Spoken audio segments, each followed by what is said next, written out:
ยังบ่ได้เอาบ่เด้ออ่ะเบิ่งเด้อ เส้นในบ้านยังบ่ครบ เพราะว่ายังในบ้านเก่าในบ้านเก่าแล้วในบ้านเก่ายังในบ้านใหม่ยังบ่ได้เซ็นแบบว่าเขาว่าเซ็นบ่ได้ได้ผู้เดียวเฮาได้แบบว่าเขาเป็นเจ้าของในบ้าน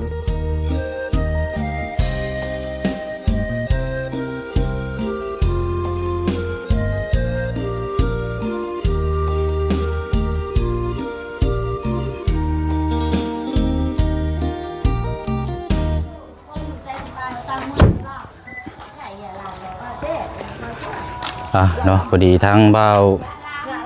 สอนเนาะมาแล้วพี่น้อยเนาะจับน่าจะเป็นปึ้มหรือว่าเล่มสมุดยืนยันเนาะ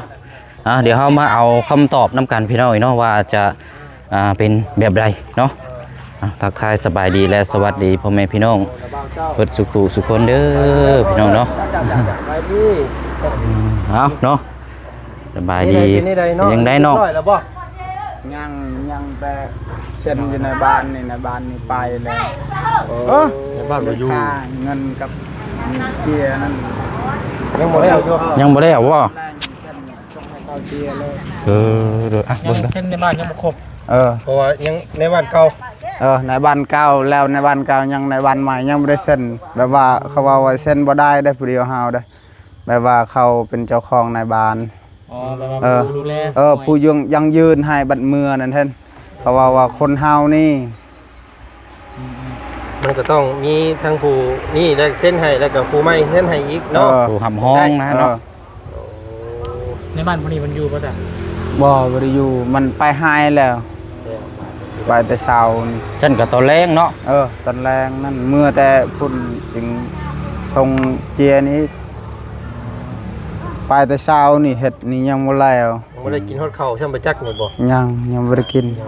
ทางบ้านนี่น้องเพิ่นก็ได้เล่นน้ำเรื่องราวของอ้ายเพิ่นอยู่เนาะนี่เดี๋ยวต้มอยู่นี่เอาบ่กินน้ำก่อนบ่มีแต่ต้มแล้วมันมีแต่เดี๋ยวเฮาพาไปซื้อปิ้งกินทางก็ได้สดทอดก็ได้เอาไว้ทั้งตู้พอจะก็ได้พอจะได้ต้มไม่จะดอยบ่เอาไว้หั่นก่อนก็ได้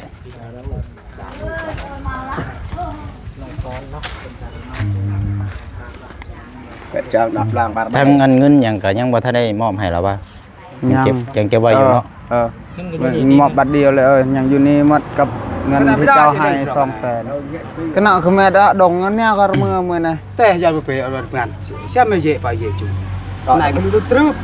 เก็บไว้ดูแลดีๆใช่ไม่เยอะแต่ไปดงแล้วเมื่อบาทเจ้าคิดล่างก็ออกจากล่าง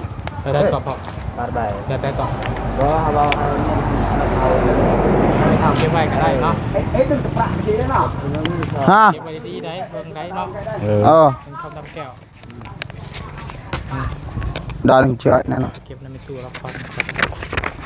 รักมันนะตัวตรงในบ้านใหญ่เส้นผู้เดียวบ่ได้ตรงไหนผู้ดูแลน้ำรักมันอ้อได้เก็บมาบ้านนั่นแหละอำนาจปกครองประทับตายืนยันกันเชื่อว่ากันจังหลังลายเต้นั่นเลยเจ้านู่ชาวตรงไหนเจ้าหน้าบ้านใบน้ำครบลายเส้นที่นั่นยังมอบก็ได้มันของงานนะที่นั่นโอ้โหมาถามมึงเนาะว่าผู้ใดแน่สิไปน้ำมื้อนี้นะออกไปบ้านน้องออนเพิ่นผู้ใดสิไป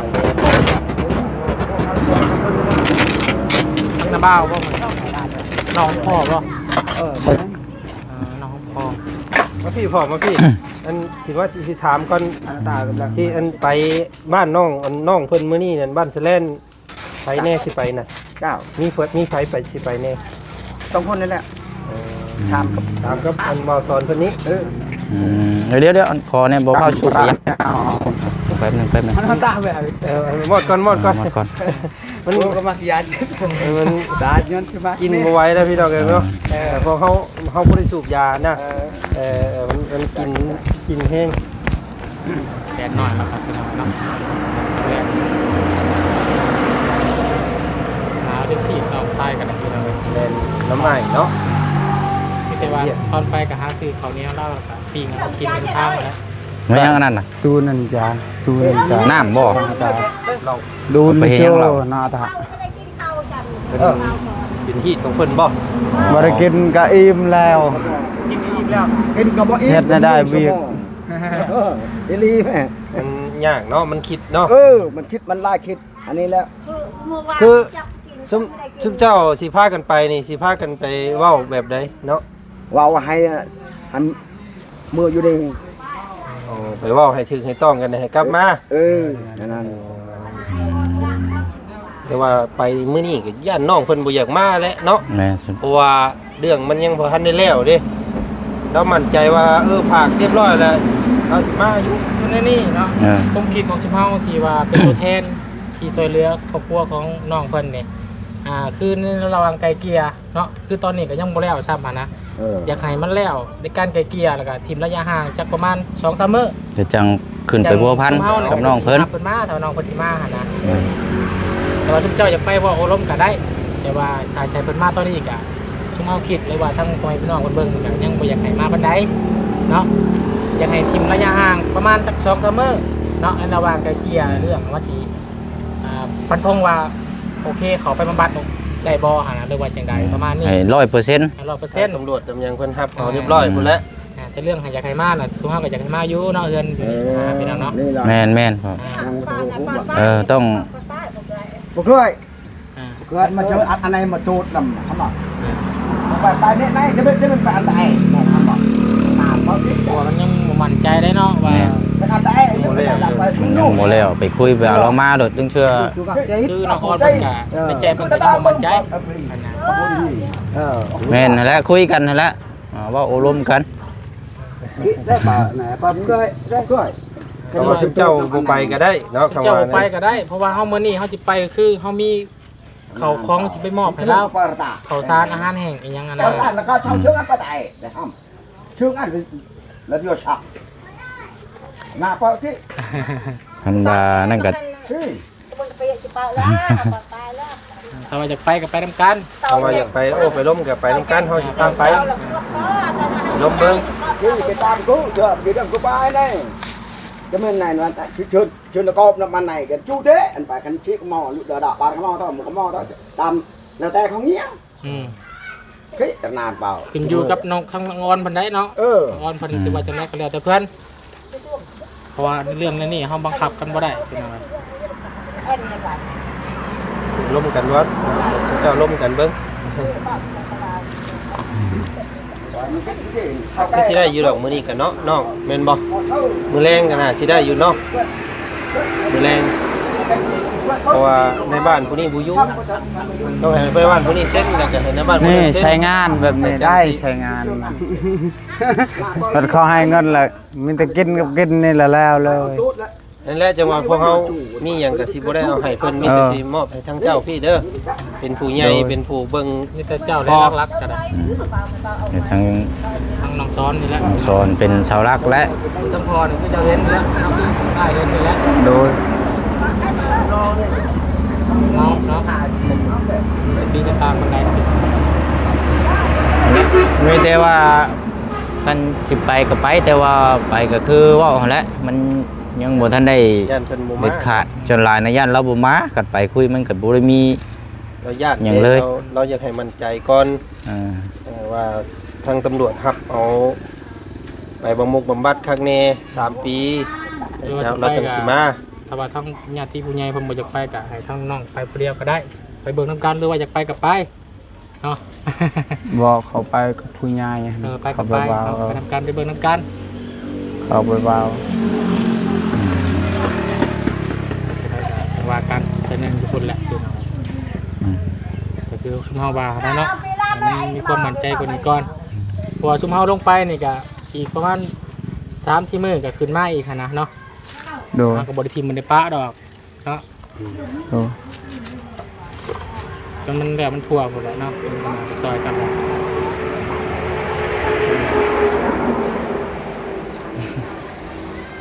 น้องเพิ่นนี่แหละจุดอิ่มเนาะบ่อยากเฮาเข้าบ่อยากก็ต้องกินเด้อเฮ้ยเนาะลมไปเรียกกันทางนี่เอาอีกแล้ว เคยไปตลอดว่าบ้านสะแลนบ่เคยกระเทือเลย บ่เคยไป เคยไปจะคือเลยจ้า ญาติบ่ แม่นอยู่ได้ไปรุ่นหลายเด้อยู่พุ่น ไปเมื่อนั้นก็ยังพ่อกลุ่มหนึงถูกมื้อนั้น ไปแล้วจักไปไม่ได้ รถจักรนี่ คนเมา ก็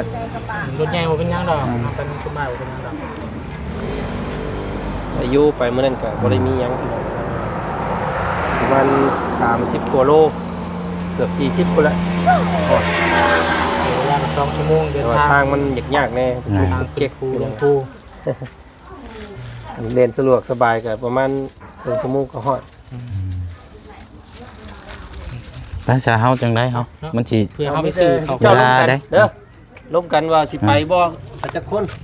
เนาะ ไปเบิ่งไป ประมา ร่ ณ วมน้ำกัน 4 นั่นแหละ คน 3 คนแล้ว 2-3 คนก็ได้บ่ต้องไปหลายดอกมันบ่ได้มีหยัง เพ เนาะ ราะว่าไปก็จุฬายันน้องเพิ่นยังบ่ทันได้อยากมาแต่ไปบ่ล้มกันซื่อมันเพื่อไปเพื่อมามันไกลอีกนะ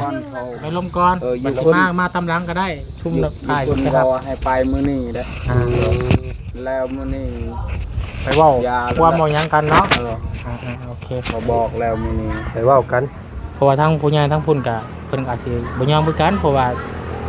ลูกเพิ่นมาอยู่นำแล้วมาตีลูกที่เต้าเพิ่นมาเนี่ยนะเนาะก็อยากให้มาร่วมเข้าใจกัน แม่นแหละอบรม ใจทั้งเพิ่นอยู่ พูดเว้าคุยกันเนาะ อยากให้ผู้ใหญ่ เรื่องปรึกษากัน ไปเช่นนั้นแหละเตรียมเนาะนี่หยังก็เตรียมไปเป็น เป็นโบ2ได้ เป็ พี่น้ น อง ยาเป็นเหล้าเป็นเอาไปยินให้ผู้รับผู้ใหญ่เพิ่น เป็นเหตุเป็นคลอง เป็นได้ว่าถ้าว่าบ่ได้ไปมื้อนี้มันยากกันเลยเรา อืม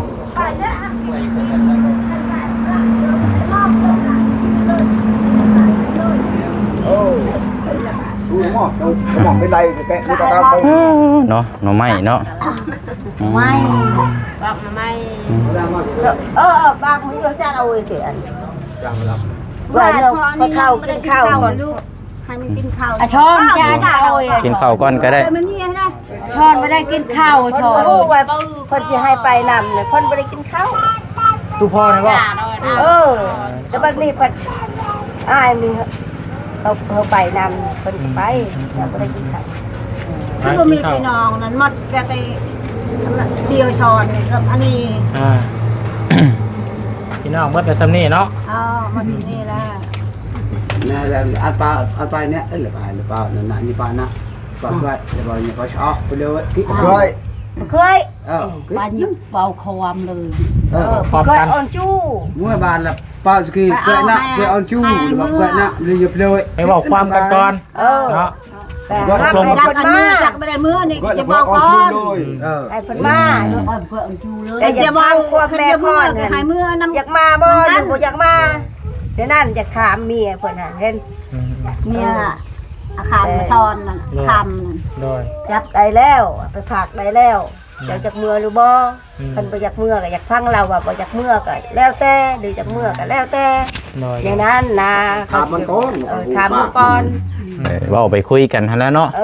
มาหรือบ่มาจังได๋ นักเนี่ยก็พอกันเลยนะ rồi ไอ้คุณมันไอ้คุณไป ทางอ้ายเข้าก็ต้องขึ้นกันสิให้มาหรือบ่ ไปตรงเลยเดี๋ยวไล่ยิงเถอะทุก มาพี่ก็ลูกมันน้อยต้องกินของอันนั้นแล้วก็ไปสิหาให้น้องชายก็บ่มีหยังลูกน้อยแน่ แซนเรากินข้าวบ่แซนน้องสอนนี่คือบ่ไปกินข้าวก่อนซะล่ะ ช้อนไปกินมาก็แชบกิน กินบ่แซ่บลา ตอนยังบ่แล้วเวียกก็แชบกินข้าว ลาวนักงูลืมลาว เมื่อวานนี่คือมือจะตัดด้วยนั่น ลาวอ้ายแท้ๆนักอันนี้แต่เฮาพี่น้องธรรมดาซื่อ จ้าเอาไว้ใกล้ เนาะ ที่มันเดือดจ่าเอาเดือดใกล้ๆแม่ว่าจ้าจะเอาไว้ว่าแต่เอาสิจับเขาจำก็ได้นึง อีกจังหน่อย คนว่าผู้ใดที่ไปนี่ ก็กินน้ำ เดี๋ยวไปนำทางนี้ทางระบาวไปซื้ออาหารรองท้องกันก่อนเนาะกินบ่ได้ก็ต้องกินเนาะแต่คือนั่นนี่เด้อเนาะทางบาบุญมามื้อนี้ก็มาเรื่องไกลเกลี่ยทั้งเอื้อยเจ้านั้นแน่เนาะแล้วก็ทางอ้ายเจ้าเรื่องแบบนี้แหละแล้วก็ทั้งเรื่องที่จะผู้ใหญ่เพิ่นสิซอยเหลือเข้ามาเนาะก็คือเรื่องไทยตะนาง โดย มากลับคืนมาอ้อมให้เพื่อนอ้ายเจ้าคือเก่าเพื่อนเอ้ยเจ้าคือเก่าเด้อเรากลับมาจะเป็นก่อนก็ได้เนาะ แล้วก็2แล้วก็เอาเงินที่ว่าทางอ้ายเจ้าไปติดหนี้อยู่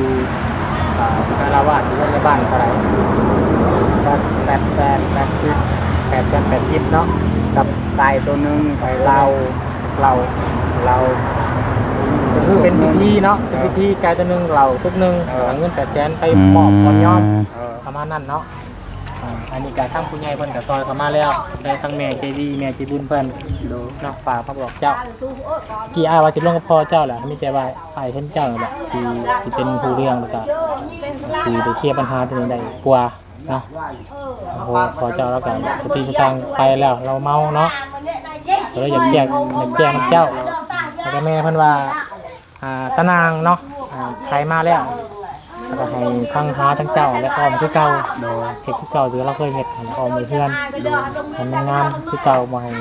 เหียงเข้าไปหั่นน่ะเนาะเฮ็ดคือเก่าและได้อยู่บ่ได้แล้วก็ซองมาเรื่องแม่เพิ่นก็ฝากก็บอกว่าทุกสิ่งทุกอย่างในครอบครัวเจ้าที่มันเกิดขึ้นมาเนาะที่ว่าเจ้าเคยเฮ็ดไว้ยังไว้คิดหนีที่ชิ้นบอลใดให้มีความสัตย์ซื่อ ใหม่ตัวได้เนาะ ตัว ติดหนี้ก็ติด เบิ่งออกแล้วเพิ่นบ่ได้เห็นกับขึ้นอาบาวเนาะนาว่าเห็น บ่ได้ แต่ว่าเพิ่นบ่ได้เห็นเพิ่นเบิ่งออกเบิดเนาะมีความสัตย์ซื่อนี่แหละเพิ่นเบิ่งเพิ่นก็ผู้จักเบิดก็บ่ให้ตัวหมายหยังกันได้น้อยนึงก็บ่ให้ตัวมีความซื่อสัตย์ทุกอย่างโดยทางบ่บุญก็เบิ่งนอกออกคนนอกเพิ่นออกอยู่ดอกเพิ่นเนาะมีความจริงใจอยู่ว่าซั่นจ้ะคือว่ามี2บอนเนาะมีตารางเนาะแล้วก็มีในบ้านเนาะพัฒนาบ่วันนี้มีไซอีกบ่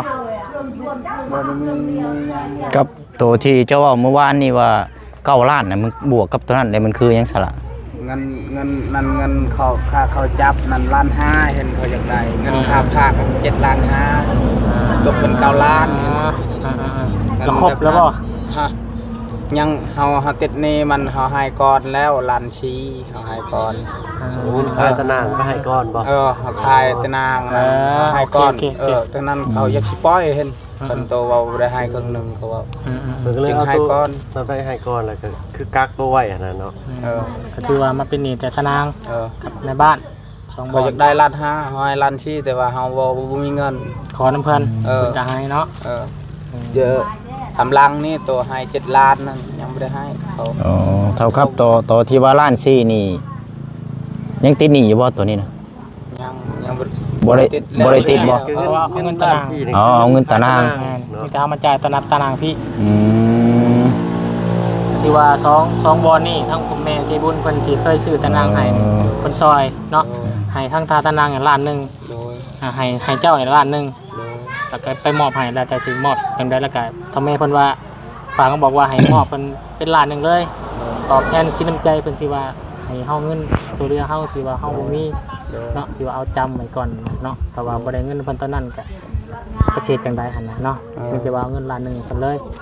แล้วก็ทั้งในบ้านนี่ก็880บ่โดยก็ให้เพิ่นล้านนึงเลยโดยเด้อเพราะว่าเราแบบว่าเสียคอเขาเห็นเขาเอาเงินกับมันเอา200,000เงินอยู่ในกระตาเห็นตาเขาขายเครื่องนั้นกับทิ้นแดงมันเอา3 แพ็คน่าเป็นแพ็คเลยเห็นกับแป๊บซี่แพ็คนึงขนมอีกมันกินมันเฮ็ดช้ำเพื่อนมันเองนะแต่ว่าเขาได้ว้าวยังเห็นเขาซื้อเรือเฮานี่เขาว่าไปอุโตนโตได้โตบ่มียังโตแบบว่ามันผู้อื่นนี่มันว้าวรถมันนับซื้อช้ามันว้าวนี่มันว้าวโตก็บ่มียังมันว้าวพ่อก็เบิ่งพอโตมันมาบัดเดียวจะกินเหล้าแล้วว่าถือว่าได้เงินนะได้เงินแล้วเลยกินเหล้าบอกเล่าก็บ่ได้เนาะบ่ได้จังสิบอกไม่ได้แต่ว่าเจ้าเวลามีเงินมีค่ำอย่างนั้นก็เก็บไว้ซะให้โตเจ้าเองเด้อบ่ให้เราซื้อบ่ให้เราจับซะเนาะเวลาเจ้าไปกินเหล้าแล้วมันสิเบิดไปวัดไปซื่อๆนี่เครื่องคองอายก็ยังบ่ได้ไปพากของเขาเครื่องของสิว่าจะฝากให้อ้ายบ่มีเงินนี่บ่มีเงินสิไปส่งคองให้เขาเห็นไปส่งเสื้อมันยังบ่ได้ไปส่งเลยยังวุ่นวายจักอีหยังพอเดียวมีแต่ว่าเอาเคลียร์หม่องนี้ก่อนส่วนเรื่องเสื้อผ้าหยังก็ เฮาแล้วเวียกตัวนี้จังหาทางไปให้วันเอาเด้อ โดย แต่ตอนนี้เพิ่นส่งไปพุ่นแล้วแม่นบ่สวรรค์แล้วแม่นบ่ โดย ยันสวนรักสะหกพุ่นแล้วเสียงเนาะ สวนรักสะหก ทักษะหกนะ รักสะหกพุ่นแล้ว ประมาณเพราะว่าวันหลัก30 โอ้รัก35 อ๋อลงไปทางรัก35เพิ่นบ่ โดย อืม ศูนย์กับทางบัตรเพิ่นอยู่พุ่น ศูนย์บำบัดส่วนหลายก็อยู่รัก35คนบำบัดนั่นกันเอาสรุปแล้วก็เดี๋ยวบ่เสียงขอถามเพิ่มเติมจักหน่อยเด้อบ่บุญเพราะว่าสิถามทั้งเรื่องตัวที่ว่า1ล้านกับ500,000กีบตัวที่ว่าเจ้าว่าเข้าล้านเมื่อวานนี้เนาะวันนี้เนี่ยเงินตารางน่ะไปจ่ายแล้ว เงินตะนางนั่น700,000แล้วก็เงินเฮาซื้อกล้วยหั่นเอาขายกล้วยเฮ็ด อ๋อ ได้200,000กับเงินที่เอาขึ้นกล้วยนี่แน่ โดย เอาโฮมอยู่คนมัดเอาให้มันล้านชีบกบเห็นก็อยากได้ล้านห้า โอเคเอา พอ บัดนี้ค่าทางติดหนี้ตัวที่ว่าค่าไก่ค่าหยังนี่ทางบ่บุญเด้อเนาะจะ โดยแม่ รับผิดชอบทางซอยน้องเพิ่นเนาะ แม่นพ่อแม่เพิ่นให้งบมา2ล้านให้ทางจ่ายค่าตารางล้านหนึง ทางเพื่อนในบ้านล้านหนึง โอเค มีแต่กลับมาแต่พุ่นแล้วเนาะจังสิมอบอีกบาทหนึงก่อน ไปซะเนาะตามนั้นแหละใช้แล้วเหรอบ่เฮา นี่ก็ไป นั่นแหละจังว่ากันซะพี่น้อยเนาะ ไปเพิ่น ไก่ ซื้อไก่บ่ บนที่ ไก่เฮือนว่าจะเดินเจอ บ่ ไก่เฮือนนี่ ไก่เงินเพิ่นไปมอบทางคนบ่ ตัวนึง ค่าเกียมได้เนาะ เต็มข้าวมาเด้อมาแต่ สิเดินทางมื้อนี้เด้ เมื่อนะ เฝ้าออกมาแน่ นี่จะว่ากินข้าวได้ก่อน แม่นั่นแหละ ได้ ไปล่ะไปเตรียมเครื่องคองเด้อเอาสบายดีเนาะ ขอบคุณยายจะดี โดยสู้คอยยุ่งเลยคุณนั่งก่อนว่ากันนะ ไปตามนั้นแล้วเนาะก็ได้คำตอบจากทางน้องสอนยังบ่แล้วพี่น้องเนาะยังรอยืนยันจากในบ้านอยู่บ้านนี่แหละพี่น้องเนาะให้เพิ่นเซ็นประทับตายืนยันแล้วก็แม่นว่าเรียบร้อยบัดนี้พี่น้องน่าจะเป็นช่วงแรงๆหรือว่ามื้ออื่นเนาะแต่ว่าตอนนี้เฮาสิเดินทางไปบ้านตาดสะแลนเนาะไปพูดคุยเรื่องราวเกี่ยวกับทางน้องอ่อนนี่แหละพี่น้องเนาะเพราะว่าทางดองทางผู้ใหญ่ทางน้องอ่อนนี่ก็เพิ่นก็อยากให้ไปคุยไปจากันว่าสิเอากันจังใดเนาะเพราะว่ามันก็เกิดเรื่องเกิดราวก็มีตบมีตีกันนะพี่น้องทั้งฝ่ายทั้งพี่น้องทางน้องอ่อนเขาเจ้าก็อยากให้ไปพูดไปคุยไปอบรมน้ำกันเนาะเอาแล้วเนาะไปติดตามรับชมเบิ่งน้ำกันพี่น้องเนาะเดี๋ยวพบพ่อกันอยู่บ้านตาสะแลนกับน้องอ่อนเนาะคลิปนี้พอน้องเปียวลาไปก่อนนะพี่น้องเด้อสวัสดี